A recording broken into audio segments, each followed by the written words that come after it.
नमस्कार, स्वागत है आपका आज तक पर। आपके साथ मैं हूं मीनाक्षी खंडवाल। देश में कोरोना के केसेस में लगातार कमी देखने को मिल रही है। बीते 24 घंटे में 2,22,315 केसेस सामने आए हैं। नए केस तो कम हो ही रहे हैं, लेकिन बड़ी राहत की बात यह है कि ठीक होने वाले मरीजों की संख्या में लगातार बढ़ोतरी हो रही है। बीते 24 घंटे में 3,02,544 मरीज ठीक हो गए। हालांकि मौत का आंकड़ा चिंता जरूर पैदा करता है। 24 घंटे में मौत का आंकड़ा 4,454 तक पहुंच गया। आंकड़ों से साफ है कि उत्तर में मामले घट रहे हैं, लेकिन दक्षिण भारत के राज्यों में खतरा बढ़ रहा है। 24 घंटे की यह तस्वीर देखिए। दिल्ली में 1,649 तो तमिलनाडु में 35,000 से ज्यादा केसेस हैं। मध्य प्रदेश, हिंदुस्तान का दिल, 3,375 केसेस, लेकिन वहीं कर्नाटका में आप देखें तो 25,000 से ज्यादा केसेस हैं। बिहार में 4,000 से ज्यादा केसेस, तो केरल में 25,820 केसेस। तो उत्तर भारत के राज्यों में आंकड़ा थोड़ा घटता हुआ दिखाई दे रहा है, लेकिन दक्षिण के जो राज्य हैं वहां पर केसेस अभी भी तेजी से बढ़ रहे हैं और काफी ज्यादा ये नंबर है।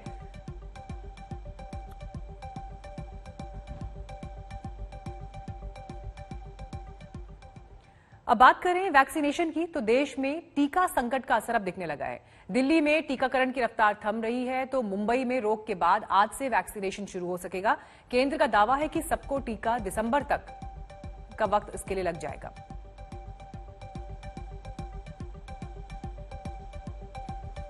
हिंदुस्तान के लोगों को बचाने की एक ही रास्ता है, वो है वैक्सीनेशन, वैक्सीनेशन, वैक्सीनेशन। तो वैक्सीनेशन की छोड़ के हम और कुछ नहीं सुनना चाहते हैं। किसी हालत में आप वैक्सीनेशन लाओ।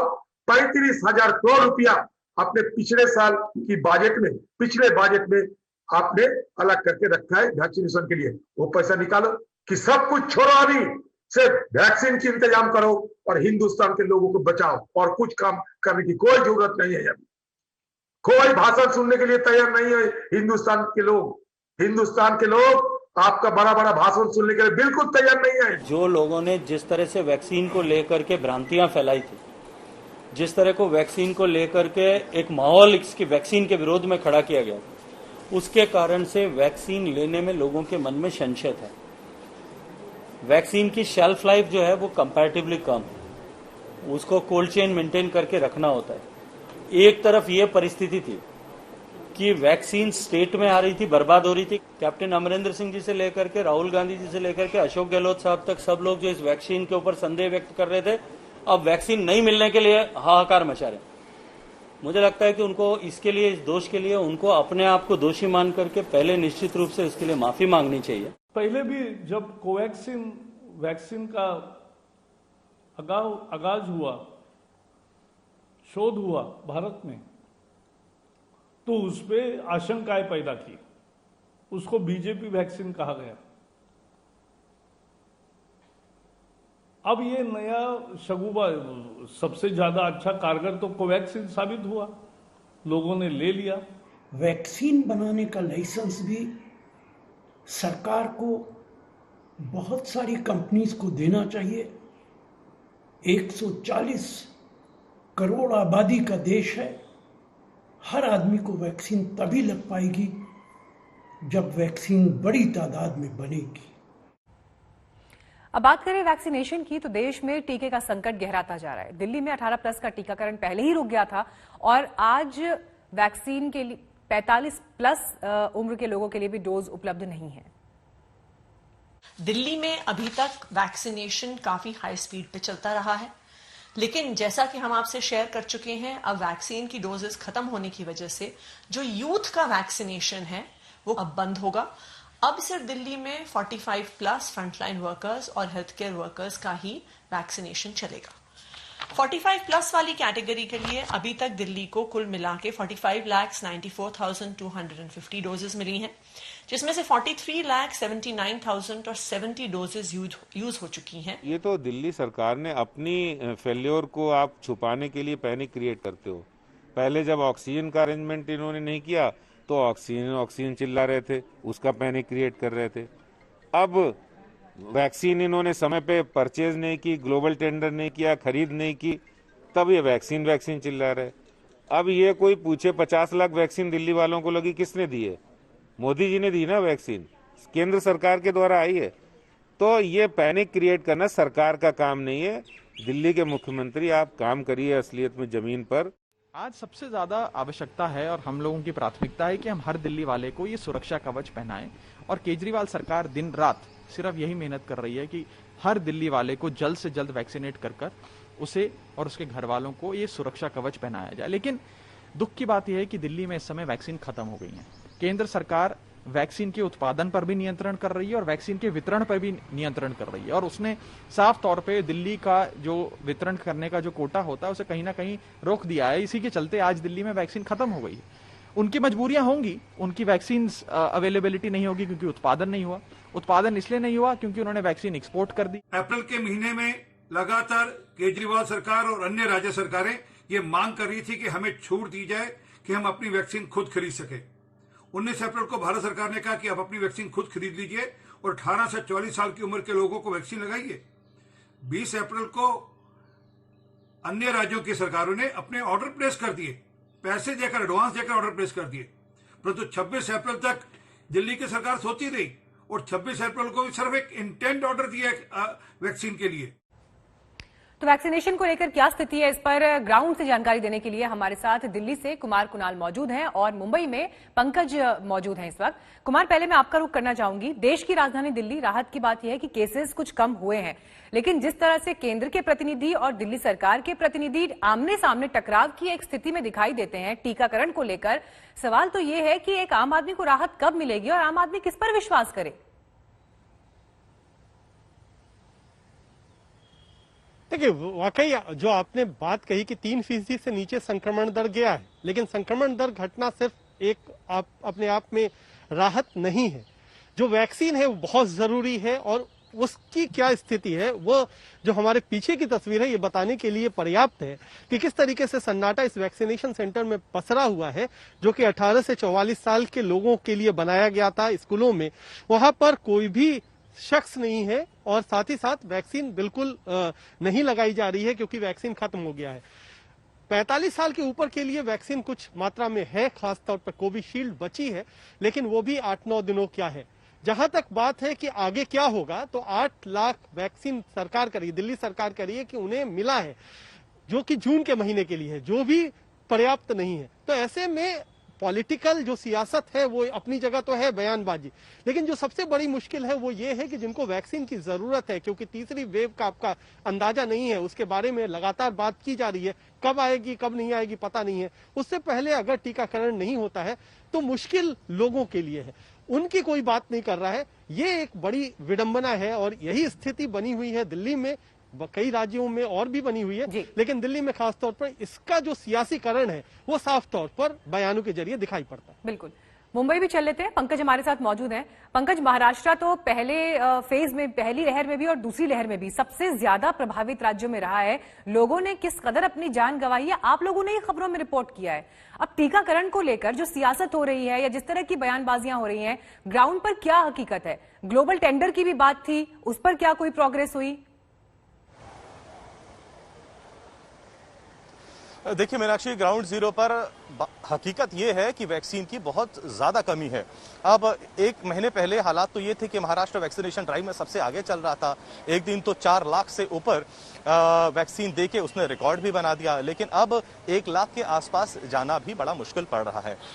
उसका रीजन यही है कि वैक्सीन की बहुत ज्यादा कमी है। कल मुंबई में वैक्सीनेशन ड्राइव को रोक दिया गया क्योंकि वैक्सीन थी ही नहीं।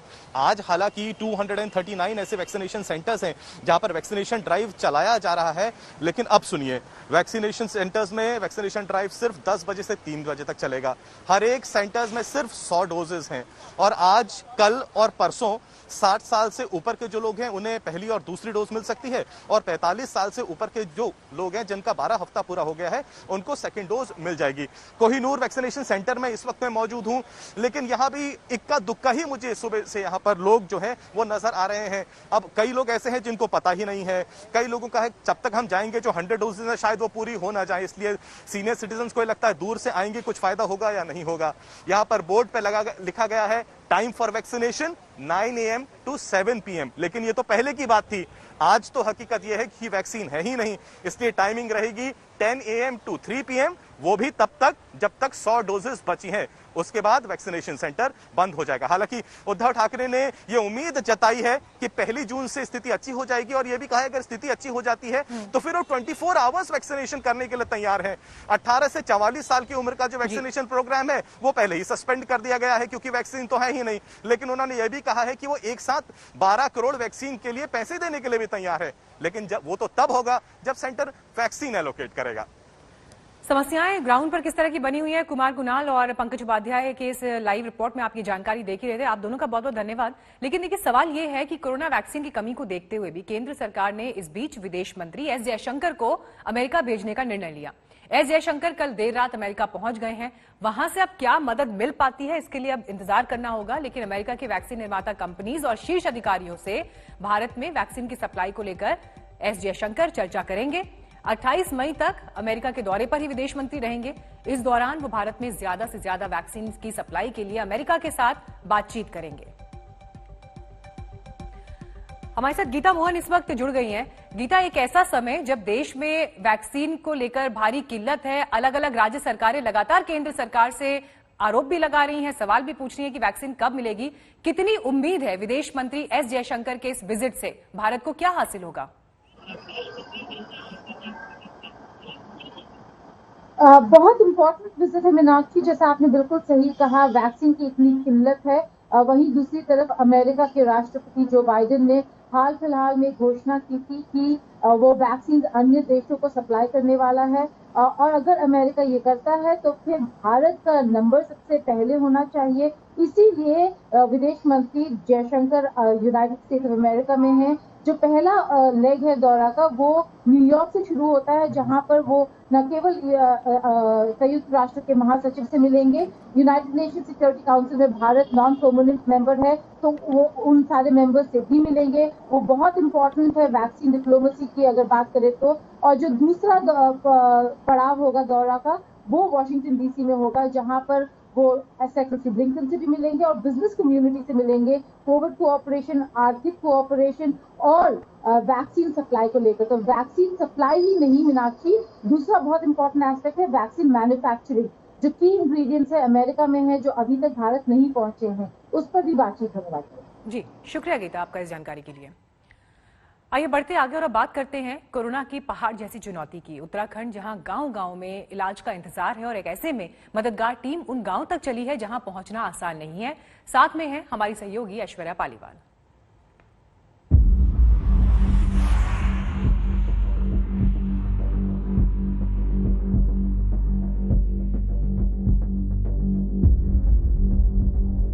सामने रास्ता बहुत दुर्गम है, पहाड़ सी चुनौती है, लेकिन हौसले और हिम्मत उससे कहीं मजबूत है। उत्तराखंड के सुदूर गांवों में जहां आज तक मदद नहीं पहुंची, 10 जाबाजों की टीम इन गांवों तक पहुंच रही है।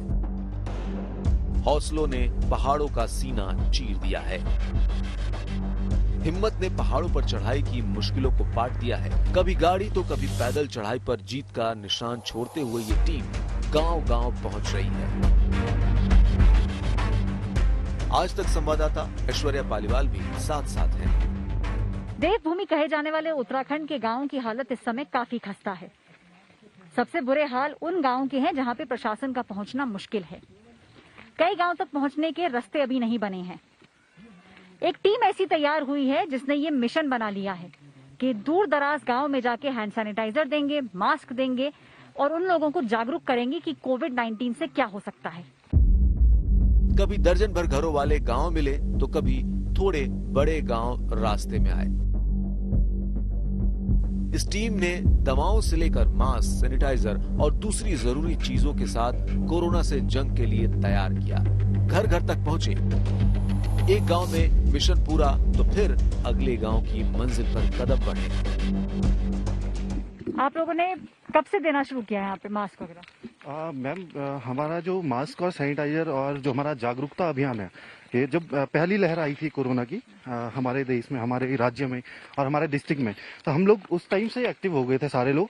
और हमने जगह जगह गांव में जाके जहाँ पे लगता था हमें कि पूरा मतलब बहुत दूर के एरियाज हैं और लोग जागरूक नहीं हो पा रहे हैं, तो हम लोगों ने फिर हमने एक मिशन बनाया कि हमें जगह जगह जाना है गाँव में और हर जगह जागरूकता के साथ साथ इनको मास्क, सैनिटाइजर, मतलब जो बेसिक चीजें हैं कोरोना से बचने के लिए हमारे पास, तो हम वो चीजें हम इनको सर्व करेंगे। हम जो पहली लहर है उससे ही हम कंटिन्यूस चल रहे हैं, मतलब इस काम के पीछे, और हम अभी तक कर रहे हैं। सब लोग जितने भी लोग यहाँ पे हैं, आप लोगों ने इस समय अपना मिशन यही बनाया है कि जितने ज्यादा लोगों को हो सके मदद पहुंचे। आपको क्या लगता है अब की बार सबसे बड़ा जो कारण था लोगों के घबराने का वो क्या है, और दूसरा गांव-गांव तक ये लहर पहुंची कैसे, उसका क्या कारण आपको लगता है? मैम, ये जो स्ट्रेन था ये पिछले स्ट्रेन से बहुत ही ज्यादा खतरनाक था। ये 17 देशों में आ रखा था और हम यही समझा रहे थे। हम जागरूकता अभियान के तहत हम गांव-गांव जाके और एक छोटा शॉर्ट वीडियो बना के हम लोगों को जागरूक कर रहे थे कि आप घर से बाहर न निकले, अंदर रहें और लॉकडाउन का पालन करें। और जब तक लॉकडाउन नहीं लगता आप खुद ही लॉक करें अपने घर में, क्योंकि अगर आप बाहर निकलेंगे तो ये छुआछूत जैसी बीमारी है और ये आप पे लग जाएगी। उत्तराखंड के गांव-गांव को सरकारी मदद का इंतजार है।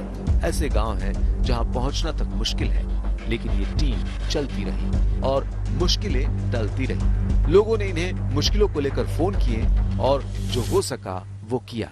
ज्यादातर उन गांव में जाने की कोशिश हो रही है जहां पर लोग मुश्किल से पहुंच रहे हैं। जो रिमोट गांव है वहां पर इस समय जाने की कोशिश काफी ज्यादा चालू है और गांव वालों को ये बताने की भी कोशिश हो रही है कि ये जो चीजें उनको दी जा रही हैं, चाहे वो इम्यूनिटी बूस्टर हो या फिर वो मास्क हो, ये सब चीजें उन्हीं के लिए है और जितनी ज्यादा इन चीजों का वो इस्तेमाल करेंगे उनके लिए उतना ही बेहतर होगा। इस तरीके का प्रोग्राम अब उत्तराखंड के गांव-गांव में किया जा रहा है।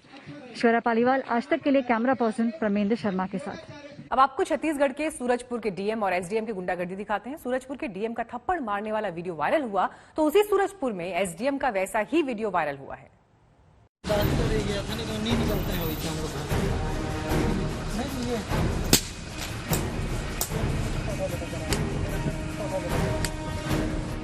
डीएम है तो तमाचा मारेंगे, एसडीएम है तो थप्पड़ मारेंगे, डीएम है तो गालियां देंगे, एसडीएम है तो कानून तोड़ेंगे, डीएम है तो फोन तोड़ देंगे, एसडीएम है तो बीच सड़क गुंडागर्दी करेंगे।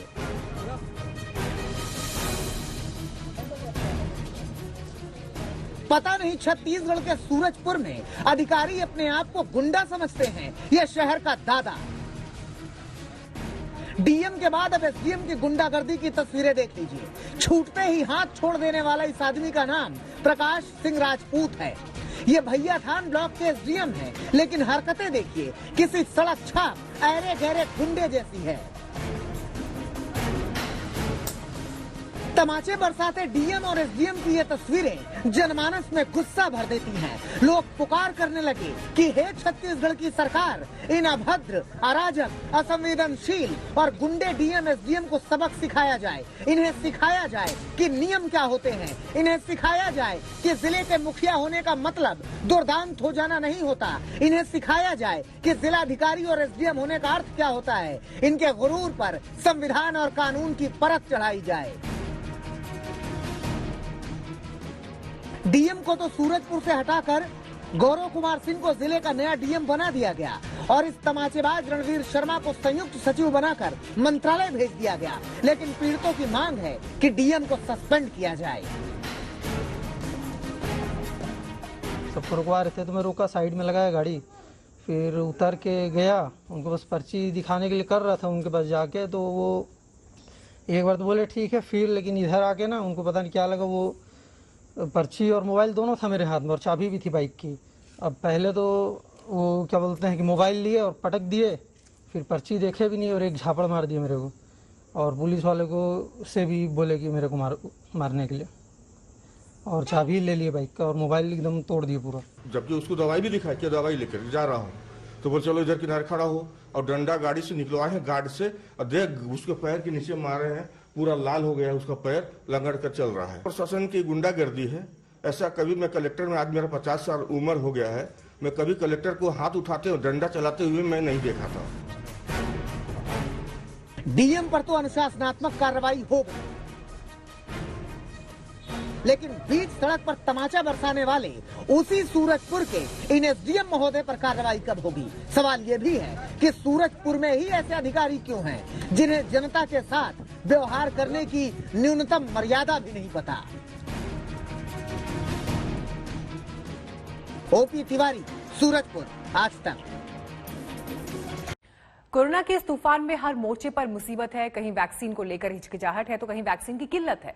दिल्ली और मुंबई में 18+ आबादी का वैक्सीनेशन बंद है। राज्यों का कहना है कि वैक्सीन की डोज खत्म हो चुकी है और केंद्र से पर्याप्त कि अगर वैक्सीन ही कोविड-19 पर विजयश्री का असल ब्रह्मास्त्र है तो देश के अलग अलग शहरों में इन वैक्सीनेशन सेंटर्स पर सन्नाटा क्यों पसरा हुआ है?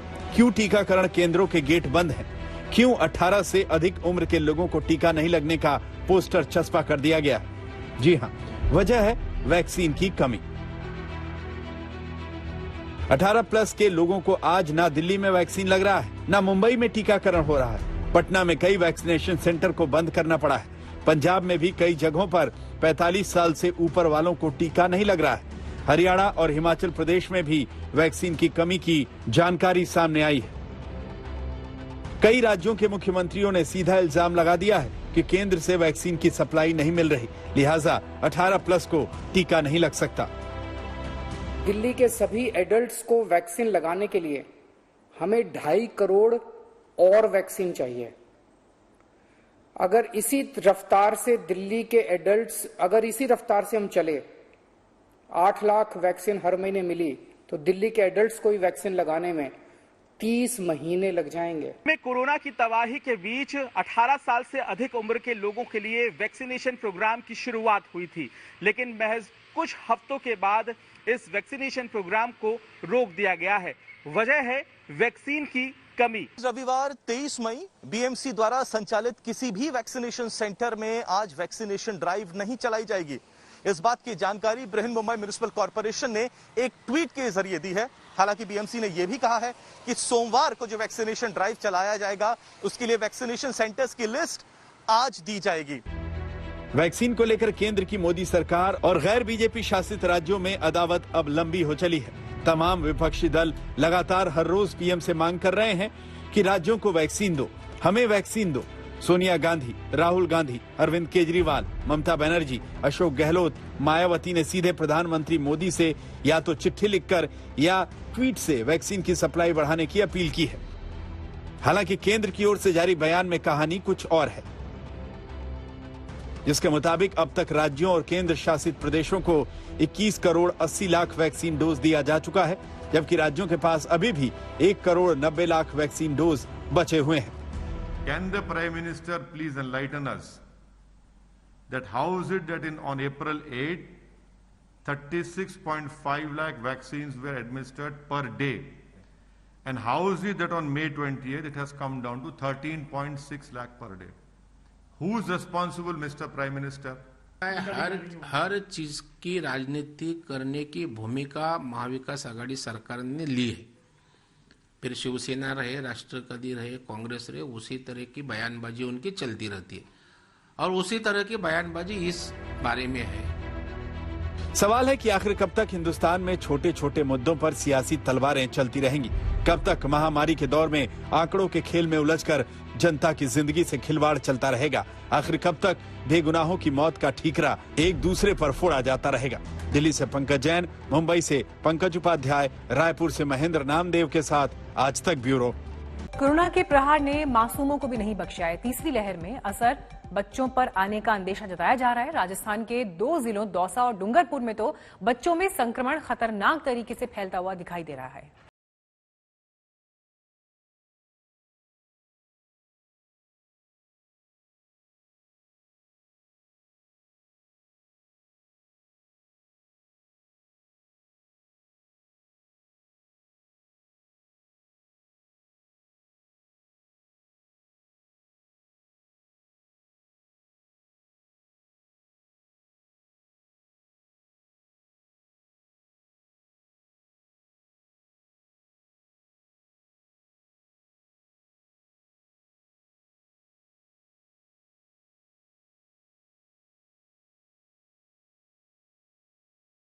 ये समय है पहले से ज्यादा सुरक्षित रहने का, क्योंकि इस अदृश्य महामारी की चपेट में अब बच्चे आने लगे हैं। जैसी आशंका थी बिल्कुल वैसा ही हो रहा है।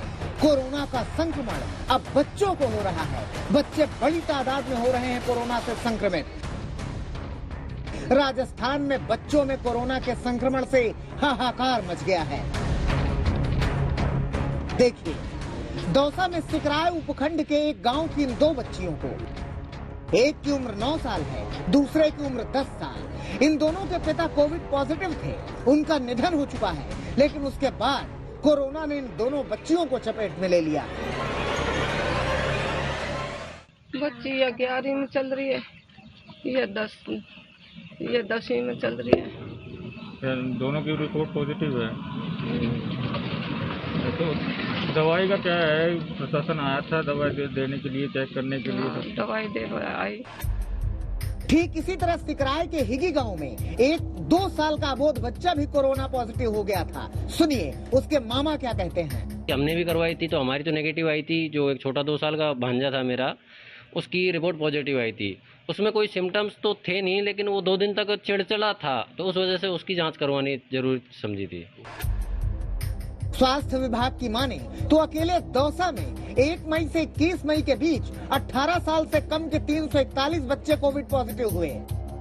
जो हाल दौसा का है बिल्कुल वैसा ही हाल डूंगरपुर का है। डूंगरपुर में भी बच्चे तेजी से कोरोना पॉजिटिव हो रहे हैं। डूंगरपुर में 12 मई से लेकर 22 मई तक 18 साल से कम के 255 बच्चे संक्रमित हुए। लेकिन डूंगरपुर के कलेक्टर कह रहे हैं कि उनके जिले में बच्चों में कोरोना का संक्रमण बिल्कुल सामान्य है। बच्चों के माता पिता कोरोना पॉजिटिव हो रहे हैं, इसलिए बच्चे भी कोरोना संक्रमित हुए हैं। हालांकि उनकी संख्या कम है।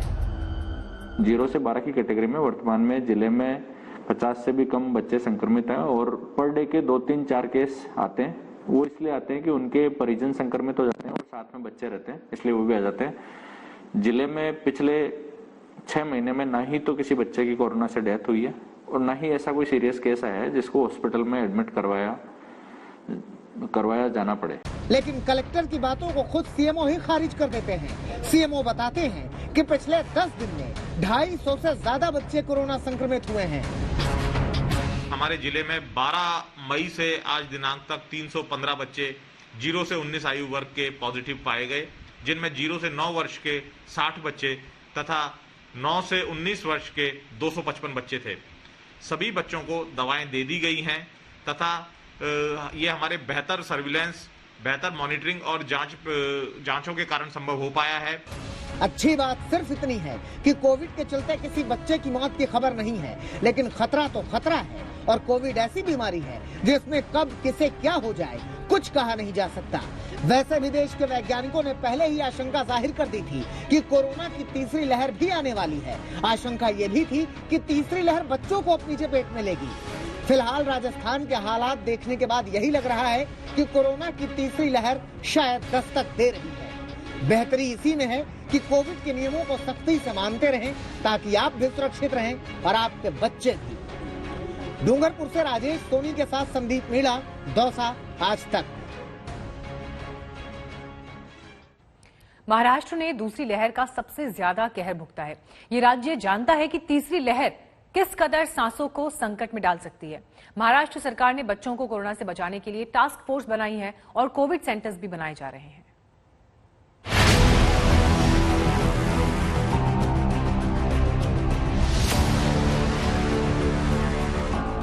ये मुश्किल घड़ी है क्योंकि महामारी बड़ी है और अब बच्चों के सामने विभीषिका बनकर खड़ी है।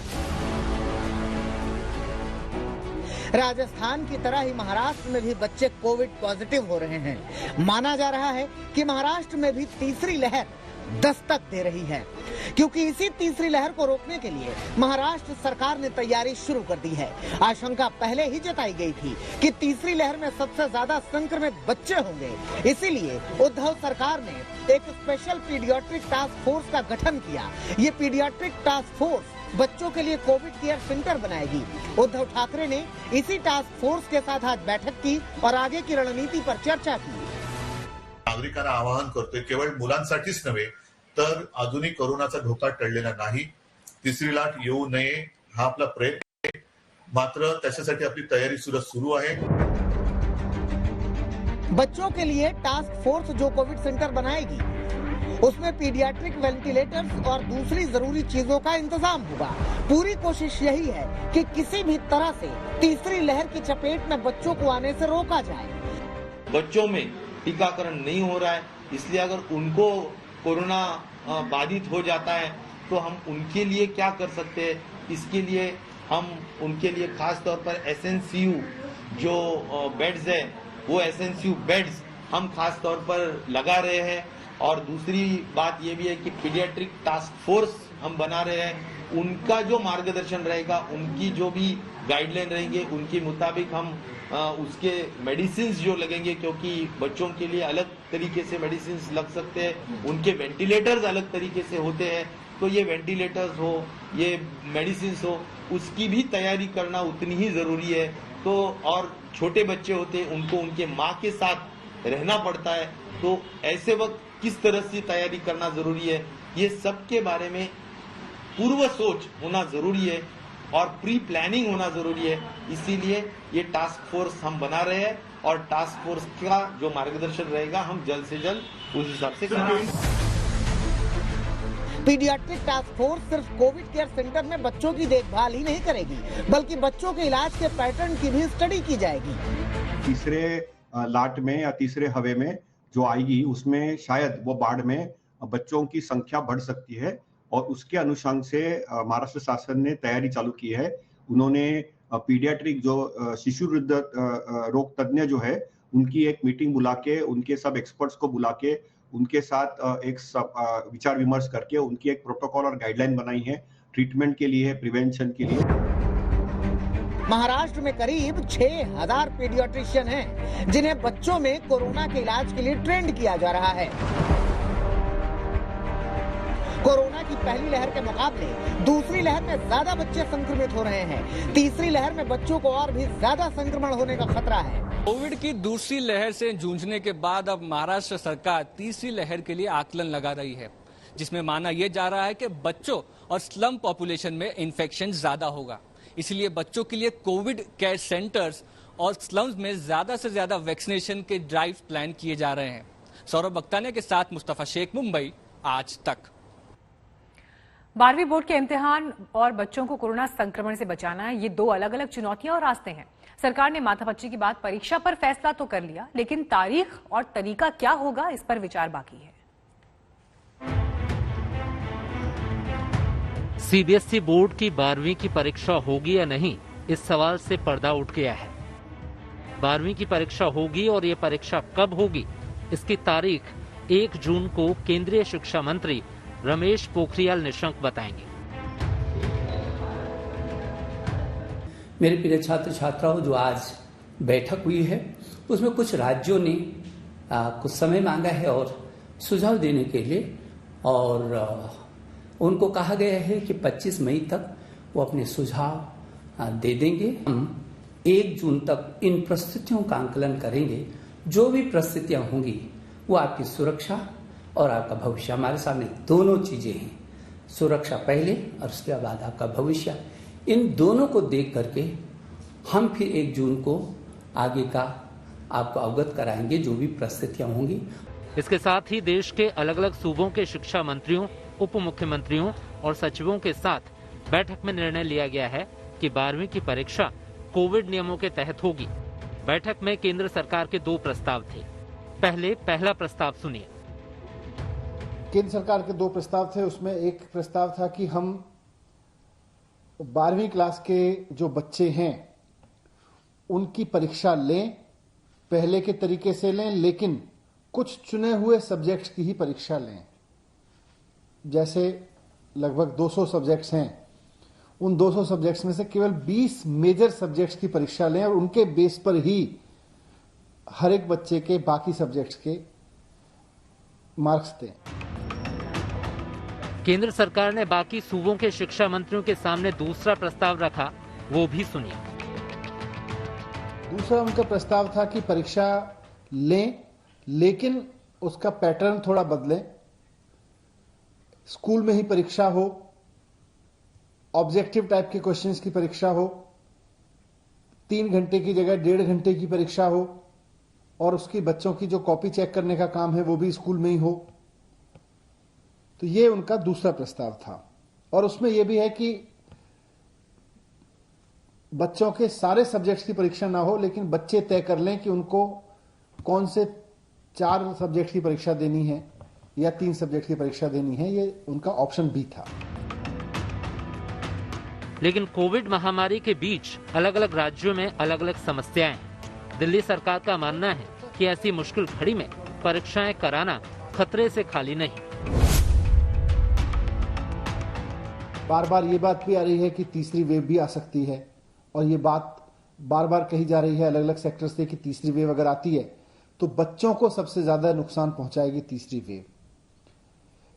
ऐसे में दिल्ली सरकार का मानना है, मुख्यमंत्री अरविंद केजरीवाल जी ने भी मुझको कहा कि ये प्रस्ताव केंद्र सरकार के सामने रखा जाए कि बच्चों की सेहत से, बच्चों की सुरक्षा से खिलवाड़ करके हमें परीक्षा पूरा करने का शौक नहीं पूरा करना चाहिए। बात सिर्फ इतनी नहीं है। दिल्ली सरकार की ओर से बैठक में कहा गया है कि 12वीं के बच्चों के लिए वैक्सीन की व्यवस्था की जाए। परीक्षा कराने की जिद नासमझी साबित होगी। केंद्र सरकार फाइजर से बात करके 1.4 करोड़ बच्चों को वैक्सीन लगवाए। इतने ही शिक्षकों को भी वैक्सीन लगवाई जाए। इसके अलावा दिल्ली सरकार की ओर से कहा गया है कि केंद्र सरकार हेल्थ एक्सपर्ट से बात करके पूछे कि क्या 17.5 साल के बच्चों को 18+ वाली वैक्सीन दी जा सकती है। अगर हाँ, तो उन्हें वैक्सीन दिलाई जाए। महाराष्ट्र सरकार की ओर से बढ़ते कोविड केस को लेकर चिंता जताई गई। हमने उनको वही कहा कि हमें पूरे सुरक्षित वातावरण बच्चों को देना होगा। हमारे लिए सबसे बड़ी प्राथमिकता अगर कुछ है तो बच्चों की हेल्थ है। आज बच्चे 1.5 साल से आप सभी लोग को मालूम है कि परीक्षा की तैयारी कर रहे हैं। पेरेंट्स में कहीं ना कहीं एक संभ्रम की भावना है, तो हमें ऐसे ही कुछ सोल्यूशन पे जाना पड़ेगा जो बच्चों के हित में हो। इन सब चिंताओं के बीच तय किया गया है कि 12वीं की परीक्षा होगी और उसका ऐलान खुद केंद्रीय शिक्षा मंत्री 1 जून को करेंगे। हिमांशु मिश्रा, दिल्ली, आज तक। तो कोरोना से बचाव, बच्चों को बचाने के लिए क्या क्या किया जाए? वैक्सीनेशन एक रास्ता है, लेकिन ये राह फिलहाल कठिन दिखती है। देश के 30 करोड़ बच्चों में कम से कम 18 करोड़ बच्चे आने वाले वक्त में चपेट में होंगे। अमेरिका में कोरोना के जो नए मामले सामने आ रहे हैं उनमें भी 22% बच्चे हैं। अमेरिका पहला ऐसा देश है जहां 12 से 15 साल के बच्चों का वैक्सीनेशन भी शुरू हो गया है। बच्चों पर कोरोना संक्रमण का खतरा कितना बड़ा है, ये दूसरी लहर से ही दिख रहा है। ऐसे में तीसरी लहर के बारे में सोचकर ही डर लगता है। लेकिन बच्चों पर इस खतरे को कैसे कम किया जा सकता है, इसमें हेल्थ सिस्टम की तैयारी के साथ साथ बच्चों के लिए वैक्सीनेशन भी बहुत जरूरी है, क्योंकि दुनिया के दूसरे देश इस पर बहुत आगे बढ़ चुके हैं।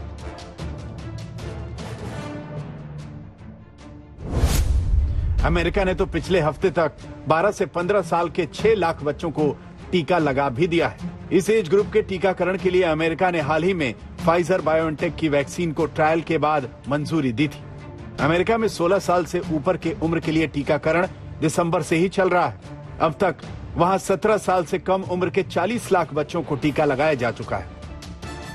बच्चों के लिए वैक्सीन को मंजूरी देने और उनका टीकाकरण शुरू करने के लिए सबसे जरूरी बात यह है कि बच्चों के लिए वो वैक्सीन कितनी सुरक्षित है। अमेरिका में अनुमान यह है कि 2021 के अंत तक उन्हें वैक्सीन सेफ्टी पर पर्याप्त आंकड़े मिल जाएंगे, जिससे अमेरिका में किसी भी उम्र के बच्चे का वैक्सीनेशन किया जा सकेगा। फाइजर बायोएनटेक की वैक्सीन का 5 से 12 साल के बच्चों का ट्रायल का डेटा जुलाई तक और 6 महीने से ऊपर के बच्चों के लिए वैक्सीन का ट्रायल डेटा सितंबर तक आ जाएगा। इसका मतलब यह है कि सितंबर के बाद से हर उम्र के बच्चों के लिए कोरोना वैक्सीन उपलब्ध हो जाएगी।